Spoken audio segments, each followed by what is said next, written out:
ഒരു തമാശ പറയട്ടെ. അപ്പം ഇത്രയും നേരം പറഞ്ഞ ശോകമാണോന്നല്ലേ, അതുകൊണ്ട് അവിടെ അതിനും കൈയടിക്കുന്നുണ്ട്. അതായത് എൻ്റെ നാത്തൂന് ഭയങ്കര തമാശക്കാരിയാന്നേ, നമ്മളെ താത്തയെ പോലെ. എൻ്റെ ആങ്ങള നാത്തൂനോട് കഴിഞ്ഞ പ്രാവശ്യം ചോദിച്ചു, കഴിഞ്ഞ ക്രിസ്മസ് വേളയിൽ, എടി നിനക്ക് ഈ മുന്തിരി വൈൻ ഒത്തിരി ഇഷ്ടമാണോ?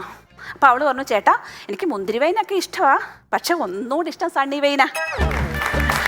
ഈ സണ്ണി വൈൻ എന്ന് പറഞ്ഞപ്പോഴാണ് ഈ എൻ്റെ അനിയത്തി ബിനിയുണ്ട്, അവനാണ് ഈ സണ്ണി വൈൻ്റെ ഭയങ്കര കട്ട ഫാനാണ് അവൾ പക്ഷെ ഒരു നിഷ്കളങ്കയാണ്. ഞങ്ങൾ ഈയിടെ ഒരു ധ്യാനത്തിന് പോയി.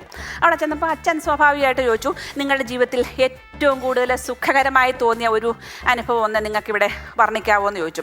അപ്പോൾ എൻ്റെ അനിയത്തി മിനി ചാടി എഴുന്നേറ്റു. എൻ്റെ ഹൃദയം കിടന്ന് പട്ടപ്പടാന്ന് അടിക്കാൻ തുടങ്ങി. കാരണം ഒന്നാമതേ ഇവളൊരു സ്വല്പം മെച്യൂരിറ്റി കുറവാണ്. ഇനി എൻ്റെ ഊള മറുപടിയാണോ വിളമ്പുന്നതെന്ന് ഓർത്ത് ഇവളെ എഴുന്നേറ്റ് എന്ന് പറഞ്ഞു, അച്ഛോ എനിക്ക് ജീവിതത്തിൽ ഏറ്റവും കൂടുതൽ സുഖം തോന്നിയ നിമിഷം, ആ നിമിഷം ചെവിത്തോണ്ടി കൊണ്ട് ചെവിക്കായം തോണ്ടി എടുത്തപ്പോൾ സുഖം മാത്രമല്ല ചോ, കുറച്ച് ആശ്വാസവും തോന്നി. ഇനി അവസാനമായിട്ട് എനിക്ക് കിട്ടിയ ഒരു പ്രേമോർദ്രമായ മറുപടിയും കൂടെ നിങ്ങളോട് പറയാൻ പോവാതെ പറ്റുമോ? അതെൻ്റെ കെട്ടിയോനിൽ നിന്നാണ് കിട്ടിയത്. ഞാൻ കഴിഞ്ഞ ദിവസം പുള്ളിയോട് പറഞ്ഞു, ചേട്ടാ നമ്മൾ ഈ മരിച്ച് സ്വർഗത്തിൽ ചെല്ലുമ്പം ദൈവം അവിടെ ഒരു കസേരകൾ നടത്തുവാന്ന് വെച്ചോ, എന്നിട്ടൊരു ഓഫർ വെക്കുമോ ദൈവം, 1-2 സ്ഥാനക്കാരെ തിരിച്ച് പേരായിട്ട് ഭൂമിയിലേക്ക് വിടാവുന്ന, ചേട്ടൻ 1-ാം സ്ഥാനം, എനിക്ക് 2-ാം സ്ഥാനം. അങ്ങനെയാണ് എന്തായിരിക്കും ചേട്ടൻ്റെ ഒരു മറുപടി? പുള്ളിയുടെ മുഖത്ത് ഒരു വികാരവും ഇല്ലായിരുന്നു, പുള്ളിക്ക് ഒരു സന്തോഷവും ഇല്ല. ഞാൻ ചോദിച്ചാൽ എന്താ ചേട്ടാ ഒരു സന്തോഷം ഇല്ലാത്തത്? 2-ാം സ്ഥാനത്ത് നീയല്ലേ, തീർന്നില്ലേ, നമുക്കങ്ങനെ വിടാൻ പറ്റുമോ? ഞാൻ ചോദിച്ചാൽ അതെന്നെ കേട്ടോ ആ മറുപടി അങ്ങ് പറഞ്ഞത്.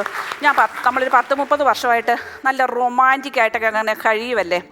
അപ്പം ഈ പുള്ളിയുടെ മേത്ത് ഉമ്മറ് കയറിയെന്നേ. എന്നിട്ടൊരു പറച്ചില്, മുളി ശോഭി, ഞാനൊരു വികാര ജീവിയാണ്, ആരാണ് ഒരു ചേഞ്ച് ആഗ്രഹിക്കാത്തത്?